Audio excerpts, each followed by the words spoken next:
เอาตอนนี้ก็ขี่รถขึ้นมาฮอดจุดชมวิวดอยกาวแล้วเนาะอันนี้เป็นไฮไลท์เป็นจุดเช็คอินอยู่ที่เมืองไส่สถานแขวงสยบุรีเนาะมาฮอดนี่แล้วก็อย่าลืมมาเด้อมาเก็บภาพบรรยากาศถ่ายรูปเช็คอินเนาะไผที่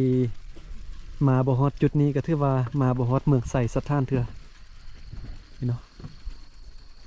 งามขนาดไรวิวจุนี่อันนั้นก็จะเป็นแถวบริเวณเทศบาลตัวเมืองไส่สถานเนาะ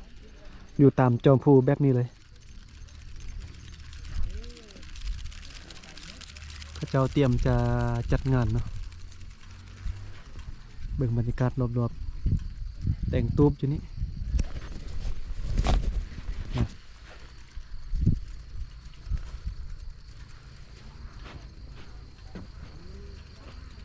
กลัวจะมาฮอดมาถึงกับโบเป็นไงเนาะเส้นทาง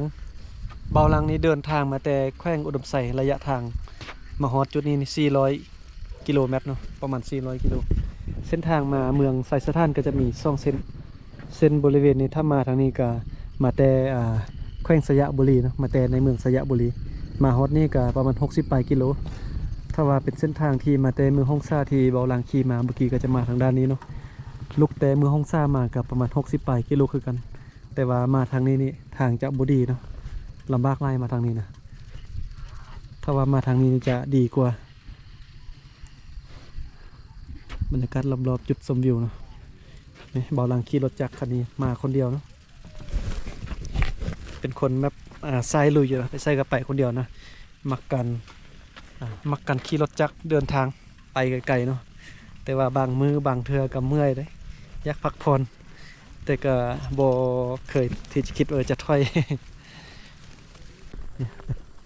เขาจะเขียนป้ายใหญ่อยู่นี่นะชมวิวเมืองไส่สถานนะช่วงนี้เป็นช่วงที่ว่าปรับปรุงสถานที่อยู่เส้นทางรถก็เอาปูนซีเมนต์เทพอให้มันขึ้นมาได้เนาะปั๊มน้ำมันจะอยู่ด้านพุ่นมดเมืองนี่มีแต่เท่านี้นะพ่อแม่พี่น้องเดียวบอลังจะปินกล้องให้เบิงบริเวณเทศบาลก็จะมีแถวนี้เทศบาลตัวเมืองห้องการแถวนั้นเนาะเดี๋ยวจะให้เบิงนะเนาะประมาณนี้เนาะประมาณนี้เลยเทศบาลตัวเมืองมีแต่เพียงเท่านี้เนาะ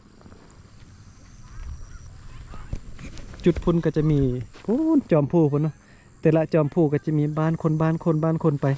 ถ้าว่าไปทางนั้นก็จะไปชายแดนประเทศไทยเนาะป้าโถงามนายเบาลังแนะนำว่าไพ่ที่ยากจะได้ภาพงามๆนะถ้าคนที่มีโดรนนะมาบินเก็บภาพมุมสูงอย่างนี้ถือว่างามนายเนาะวิวถือว่างามนายแต่เสียดายว่าเบาลังบ่มีโดรนถ้าว่ามีโดรนมาบินเก็บภาพมุมสูงนี่ได้วิวงามๆมาฝากพ่อแม่พี่น้องให้ได้เบิ่งได้ชมนำกันแหละวันนี้พามาเบิ่ง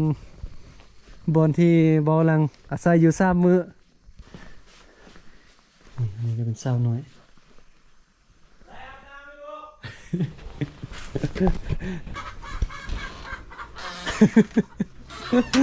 เนี่ยอันนี้เจ้าภาพเพิ่นมานี่เนาะกำลังนึ่งข้าวเนาะเดี๋ยวนี้อันนี้มันซ่องยูดอยเนาะแม่นะแม่แล้วอยู่ดอยเด้อฟากแดงอย่าลืมเข้าไปติดตามนะซ่องยูดอยถ่ายคลิปวิถีชีวิตชาวบ้านเนาะวันนี้ก็มาพักอาศัยน้ำเพิ่นมาอยู่ปีหนึ่งแต่ว่าเก่งใจเพิ่นเนาะอยู่รถกันอยู่ได้หนาวโอ้อยู่พี่อากาศหนาวเนาะพอดีมาลังไปถ่ายคลิปมาแล้วก็เราก็นึ่งข้าวมื้อหน้าก่อนไปบ้านเบาดังก่อนคอยตอนรับคอยนึ่งข้าวให้กินโอเคเนาะนี่ก็เป็นเฮือนเพิ่นนะเพิ่นมาพักอาศัยอยู่นำเพิ่น